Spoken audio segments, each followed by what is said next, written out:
Oke, untuk soal A nomor satu, jadi ini ada sebuah case tentang perusahaan industri travel yang mau menerapkan big data ya. Jadi dia menanyakan apa keputusan yang saya ambil dan juga alasan-alasannya. Jadi untuk jawabannya, keputusan yang saya ambil dalam situasi ini adalah untuk menunda project big data tersebut terlebih dahulu. Lalu kita akan melanjutkan project big data itu apabila kondisi bisnisnya itu udah membaik. Alasannya, kita harus menunggu cash flow perusahaan ini stabil terlebih dahulu untuk menjalankan project big data. Karena untuk menjalankan project tersebut membutuhkan dana yang banyak gitu kan. Nah, kalau misalnya bisnis utamanya sedang tidak stabil, sedang turun, maka kita bakal kesulitan untuk mendapatkan dana tersebut. Sebaiknya project big data itu dihentikan dulu agar perusahaan ini tidak kekurangan dana ataupun bangkrut ya saat melakukan project big data tersebut. Karena memang dari awal bisnisnya tuh udah nggak stabil gara-gara pandemic virus ya. Terus konsekuensi dari pilihan ini yaitu sudah jelas perusahaan kita akan tertinggal dengan perusahaan-perusahaan yang menerapkan big data duluan ya. Jadi untuk soal nomor 2, database terdistribusi adalah sistem yang mengumpulkan data yang saling terhubung secara logik dan tersebar secara fisik menggunakan jaringan komputer ya. Terus kalau misalnya ditanya keuntungan dan kerugian di kasus tersebut, itu adalah keuntungan yang pertama, seluruh SMA di provinsi tersebut memiliki struktur organisasi yang sama. Terus juga kalau misalnya diterapkan bakal mempercepat pengiriman data, lalu kualitas pendidikan di satu provinsi tersebut tuh bakal sama rata. Nah, untuk kerugiannya, yang pertama, sistem yang akan dibikin itu akan sangat rumit dan butuh beberapa penyesuaian. Lalu yang kedua, membutuhkan biaya yang besar, terus juga keamanannya tuh tidak ada. Jadi setiap SMA tuh keamanannya kurang banget. Oke, lanjut untuk nomor 3. Menurut saya, prototyping ini adalah sebuah cara yang sangat tepat untuk diterapkan terlebih dahulu. Karena dengan prototyping ini, kita bisa merepresentasikan bentuk dan fungsi penting aplikasi finalnya tanpa memerlukan biaya yang besar. Nah, gitu sih. Lanjut soal B, soal nomor 1. Di sini soalnya disuruh membuat logical database design ERD dan data dictionary-nya. Jadi kira-kira ERD untuk case tersebut itu kayak gini. Ada unit, entity unit, ada entity meteran listrik, ada entity penyewa, ada entity invoice, ada entity kwitansi, dan ada entity staff. Nah, di unit ini terkait dengan meteran listrik. Lalu unit juga terkait dengan penyewa. Lalu penyewa juga ada kaitannya dengan invoice, dan invoice ini kaitannya satu dengan kwitansi. Lalu juga setiap kwitansi ini ditulis oleh seorang staff kan, jadi satu dan satu juga hubungannya.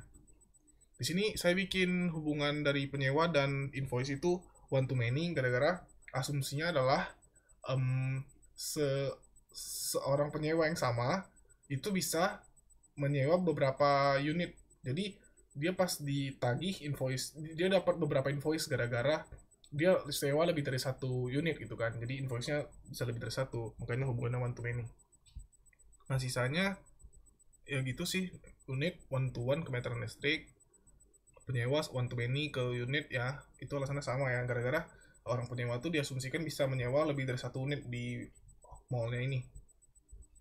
Ini staff sama kwitansi one to one karena setiap kwitansi itu ditulis oleh satu staff yang sama gitu. Oke, lanjut untuk data dictionary-nya di sini ya. Data dictionary untuk ERD ini. Data dictionary-nya di sini, oke. Nah, untuk soal nomor 2, di sini untuk normalisasi dari form invoice. Oke. Jadi untuk 1NF-nya itu memisahkan header dan transaction. Jadi ada table header, ada table transaction. Table header ini Yang biasanya yang di atas nih ada nomor invoice, tanggal jatuh tempo, nomor virtual account, terus nama penyewanya, ya kan, terus ada unit code sama nama toko sama alamat. Lalu transaksinya itu yang tabel yang di bawah.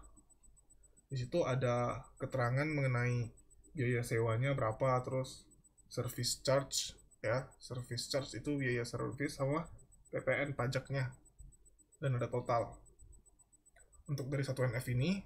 Kemudian dari tabel header itu di apa namanya, ada kandidat key itu nomor penyewa di sini ya. Nomor penyewanya ini itu bisa berdiri sendiri, jadi kita keluarkan ke satu tabel baru, dan semua atribut yang terkait dengan atribut ini itu diikutkan ke tabel baru tersebut. Jadi kayak nomor penyewanya keluar, terus yang berkaitan dengan penyewa ini seperti namanya, nama penyewa, terus nama toko yang disewanya, alamat tempat tinggal, dan dia sewa unit keberapa gitu. Jadi dipisahkan ke ke tabel baru namanya tabel penyewa. Oke, untuk yang nomor 4 di sini, buatlah denormalisasi dan berikan penjelasan mengenai denormalisasi yang dibuat. Jadi denormalisasi yang pertama di sini ada ini, combining one-to-one relationship. Jadi entity yang digabungin adalah entity unit dan entity meteran listriknya, karena entity unit dan entity meteran listrik itu hubungannya one to one, dan itu setiap kali ada unit pasti kita butuh meteran listriknya, jadi itu nggak ada salahnya untuk digabungin juga ya. Nah, yang kedua ada denormalisasi yang reduce join. Reduce join ini jadi di tabel di entity invoice itu awalnya nggak ada nama penyewanya siapa, tapi karena kita membutuhkan nama penyewa untuk di setiap invoice supaya jelas ya invoice-nya, jadi kita gabungin nama penyewa di entity invoice untuk mengurangi join table di query-nya nanti.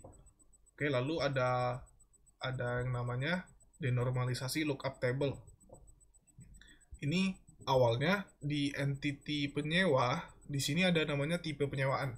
Tipe penyewaan ada yang F atau fixed dan ada yang E atau exhibition. Nah, karena F dan E ini itu ibaratnya apa ya, keterangan tambahan gitu kan, itu nggak ada salahnya kita gabungin ke satu entity baru. Jadi entity tipe penyewa itu nggak ada, jadi entity penyewa doang, jadi panjang jadi description-nya itu juga diikut masukin gitu.